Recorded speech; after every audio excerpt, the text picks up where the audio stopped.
customers based out of South Africa, one of a large consumer packaged goods company. So again, they were concerned about basically privileged access, making sure that people were given the right level of access. They did have people that had been in the system for years and years and years that were still active in the system. They'd never deactivated them. And then when one of the big four audit companies came in, that's when they realized that they had a lot of issues around inactive users, and then also users that were given a lot of responsibility within the system upon the implementation of Oracle Business Suite. So again, I think, Adil, you were able to work with this company down in South Africa, implement the SafePaaS solution, which they've been a customer now for the past 4 years, also using SafePaaS, again, around segregation of duties, but then also around privileged access. Yeah, so that's an interesting angle, Jane. I agree with you that, while SOD is a lot of times the entry point for our customers with SafePaaS, that's how we get introduced, because there's an audit finding, or somebody in management says, hey, we have this control missing, we need to go automate that. But so this is how this company, as you said, I remember working with the big four audit firm that was using our product, that does use our products to do audit in various parts of the world, including South Africa.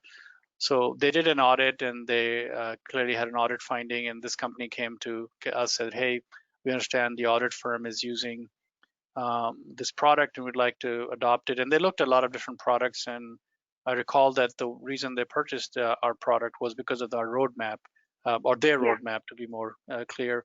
Their roadmap was to be able to do other things beyond SOD, which was, again, a great example for you to pick, because this is an example of a forward-looking company that's not trying to get an audit box checked, but really trying to focus on improving a business in a very, I would say, a tough economy, because CPG goods. I mean, they have people that take breads to these tough neighborhoods where they get townships where they get like in Soweto, they get sometimes mugged because they only do cash business. So it's a difficult business. I really have a lot of respect for them and how they make money. So they're very forward-thinking organization. And so one of the things that they wanted to talk about was this privileged access management, because they need a lot of flexibility in their business. And if you're a CPG company, you realize how razor thin the margins are in certain products categories. So they wanted to be able to do a lot of analysis and be able to manage the emergency access, because they did have the need to have quite a bit of access where they had to rely on mitigating controls.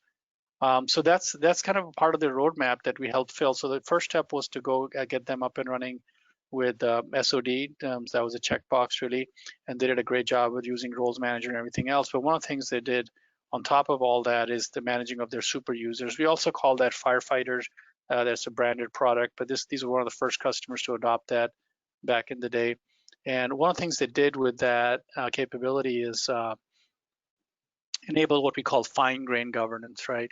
And what that fine-grained does for them now is that it prevents them against security threats inside the organization. So they're able to look at the privilege level across multiple ERP systems or data sources if they want, and be able to then identify, what level of access these quote unquote super users really need versus what they have, and rationalize that based on their business need and other constraints.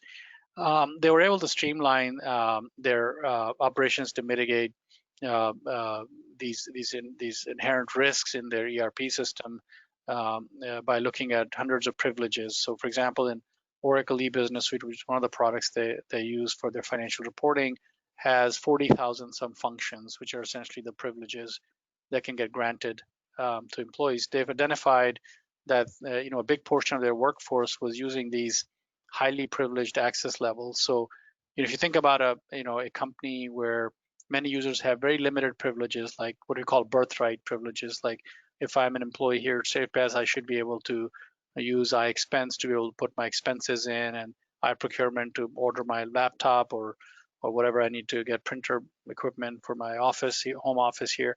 So those kind of things we all need, right? But they don't necessarily create a lot of risk. But if your organization, especially in these times, is elevating access where people can get more and with less, and working remotely, they can do a job of two people. you're basically making them what we call a privileged user, right? And the risk with privileged users is that you're basically opening them up to more access policy violations. We obviously trust our people and we expect them to do the right thing, but whether it's by a mistake or just, it could even be fraud, just different things happen and times are tough. So you want to be able to avoid that and prevent that from happening.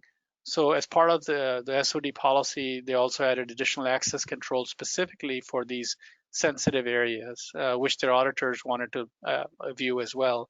So being able to, ensure that people that did have this elevated access to do their job, that they're able to, make sure that they're doing the job that's assigned to them and not going in other parts of the system just because they have keys to the kingdom.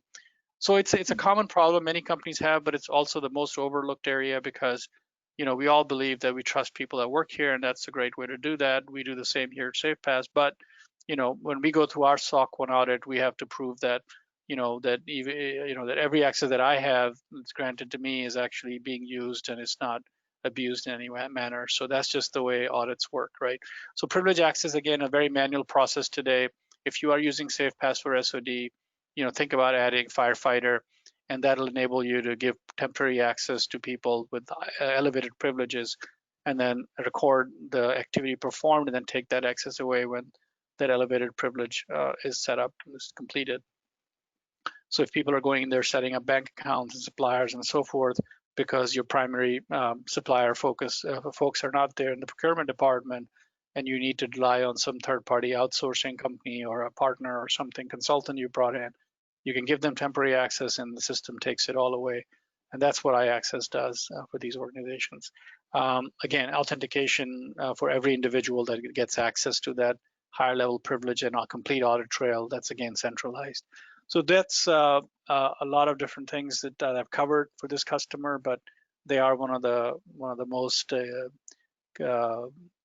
I said the ones that are utilizing SafePaaS more than I would say most of our customers. And we're excited about that because they keep telling us what we can do to